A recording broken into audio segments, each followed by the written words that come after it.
nous sommes maintenant en compagnie du rabbin Boissière. Bonjour rabbin. Bonjour. Alors vous êtes venu ici pour délivrer un message de paix dans un contexte où les guerres se multiplient au Proche et au Grand Moyen-Orient. Quel est votre sentiment par rapport à ces guerres qui se multiplient? Alors bon, il est toujours temps évidemment de donner un message de paix, ça c'est un peu à la base de l'action religieuse. Maintenant je le fais avec grande modestie parce que le politique et le religieux sont souvent trop intriqués.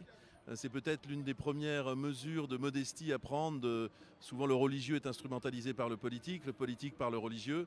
Et précisément dans cette zone du Moyen-Orient où existent plusieurs conflits. Alors tout est lié, mais en même temps chaque conflit est quand même spécifique. Donc ça demande une grande intelligence, une grande culture que je n'ai pas, en tout cas sur tous les conflits.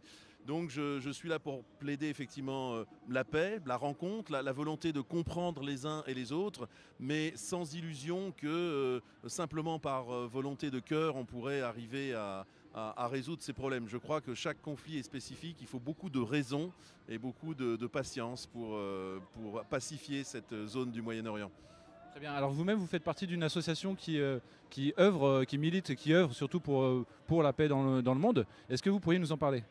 Oui, alors je suis rabbin du mouvement juif libéral de France, le MJLF, donc une communauté juive de sensibilité libérale qui nous montre précisément qu'en plus, ce qu'on a l'impression d'être des blocs confessionnels, en fait, sont beaucoup plus divers que l'on ne le pense. Il n'y a pas le judaïsme d'un côté, ou l'islam, ou telle religion. Il y a au sein de chaque religion des sensibilités extrêmement différentes. Ça, c'est une chose. Et puis, j'ai créé, effectivement, suite aux attentats de 2015, comme beaucoup, j'ai eu un réveil, une réaction, une réponse citoyenne et j'ai souhaité créer donc une association qui s'appelle Les Voix de la Paix, VOIX, parce que la paix c'est quelque chose qui se dit, qui se chante éventuellement, mais qui se dit, et donc qui réunit toutes les bonnes volontés, religieuses ou non religieuses. C'est l'interconvictionnel, c'est cette notion d'une association interconvictionnelle très importante au-delà de l'interreligieux. À savoir, beaucoup de gens ne se définissent pas nécessairement par une foi ou une religion, et il est important de les associer dans nos actions de paix, mais alors cette fois-ci au niveau de la société française uniquement. Alors justement, est-ce que vous pourriez nous donner quelques exemples d'actions que vous avez menées ou que vous allez mener? Tout à fait. Alors, différentes actions. On a élu trois différentes dimensions d'actions. Des actions sur le terrain, en particulier avec des jeunes, des actions de rassemblement symbolique et des actions au sein du monde de l'entreprise. Avec les jeunes, par exemple, on travaille avec une association qui s'appelle Espoir 18, qui intervient vraiment sur le champ social dans le 18e arrondissement, du soutien scolaire, de l'aide à la créativité, parce que les jeunes ont du talent, d'où qu'ils soient, et donc voilà, organiser le débat avec ces jeunes-là.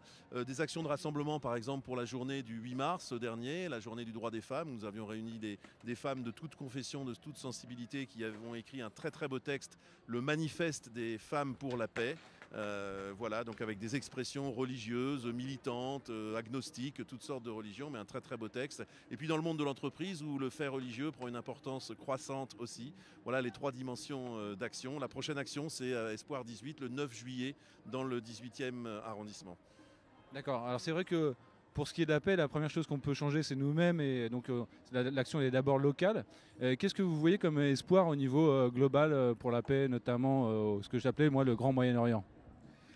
Alors pour le Grand Moyen-Orient, bon, c'est un problème très très vaste. Vous venez de souligner à très très juste titre que c'est un message essentiel d'ailleurs des religions. Si l'on veut changer le monde, il faut se changer soi-même.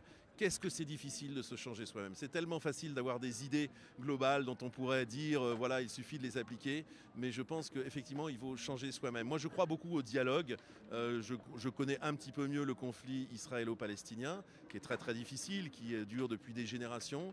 J'ai fondamentalement confiance en le dialogue, j'ai fondamentalement confiance en le talent des gens. Quand je regarde, par exemple, ce peuple palestinien, ce peuple israélien, ce peuple juif réuni et les autres peuples dans la région, je me dis, mais quelle énergie, quelle jeunesse, la pyramide des âges est incroyable dans ces pays. Et donc, si tout allait bien, si tout était remis à l'endroit, c'est un potentiel de bénédiction et de richesse économique, politique, en termes d'idées, absolument extraordinaire. Alors, mes conditions ne sont pas encore réunies aujourd'hui, mais je crois aux touches patientes. Peut-être que la patience est finalement un chemin beaucoup plus court que les actions extrêmement volontaristes. Donc je crois à l'éducation.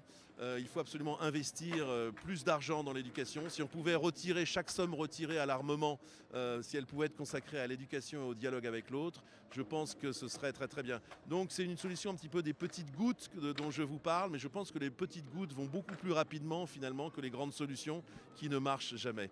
Très bien. En japonais, on dit Kaizen, c'est la technique Kaizen, c'est la technique des petits pas. Mais, je vais la refaire. Rabin Boissière, merci beaucoup pour votre témoignage. Est-ce que vous voulez rajouter peut-être quelque chose pour terminer? Bah, merci de m'avoir appris quelque chose. Kaizen en japonais, la méthode des petits pas. Voilà, le dialogue, c'est un excellent exemple. Le dialogue avec l'autre, on apprend toujours quelque chose. Merci à vous.